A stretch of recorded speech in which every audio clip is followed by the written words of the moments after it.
Chapter 60. Arise, be bright, for come hath thy light, and the honour of Jehovah hath risen on thee. For lo, the darkness doth cover the earth, and thick darkness the peoples. And on thee rise doth Jehovah, and his honour on thee is seen. And come have nations to thy light, and kings to the brightness of thy rising. Lift up round about thine eyes, and see. All of them have been gathered, they have come to thee. Thy sons from afar do come, and thy daughters on the side are supported. Then thou seest, and hast become bright, and thine heart hath been afraid and enlarged. For turn unto thee doth the multitude of the sea, the forces of nations do come to thee.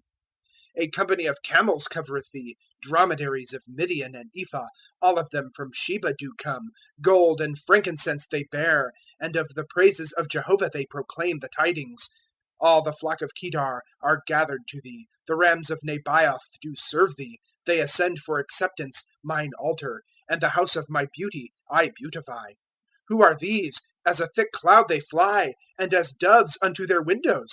Surely for me isles do wait, and ships of Tarshish first, to bring thy sons from afar, their silver and their gold with them, to the name of Jehovah thy God, and to the Holy One of Israel, because he hath beautified thee.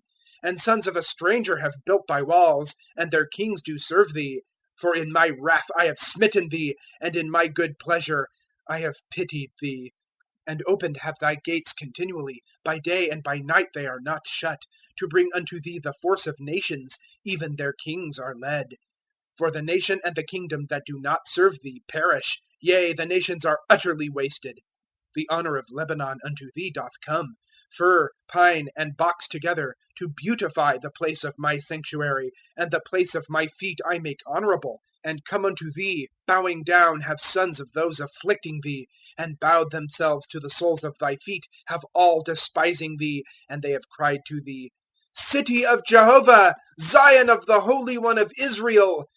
Instead of thy being forsaken and hated, and none passing through, I have made thee for an excellency age-during, a joy of generation and generation. And thou hast sucked the milk of nations, yea, the breast of kings thou suckest. And thou hast known that I, Jehovah, thy Saviour and thy Redeemer, am the mighty one of Jacob.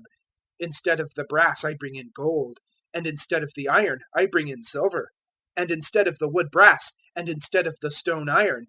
And I have made thy inspection peace, and thy exactors righteousness. Violence is not heard any more in thy land, spoiling and destruction in thy borders. And thou hast called salvation thy walls, and thy gates praise. To thee no more is the sun for a light by day, and for brightness the moon giveth not light to thee. And Jehovah hath become to thee a light age-during, and thy God thy beauty. Thy sun goeth no more in, and thy moon is not removed. For Jehovah becometh to thee a light age-during, and the days of thy mourning have been completed. And thy people are all of them righteous, to the age they possess the earth, a branch of my planting, a work of my hands, to be beautified. The little one doth become a chief, and the small one a mighty nation. I, Jehovah, in its own time do hasten it.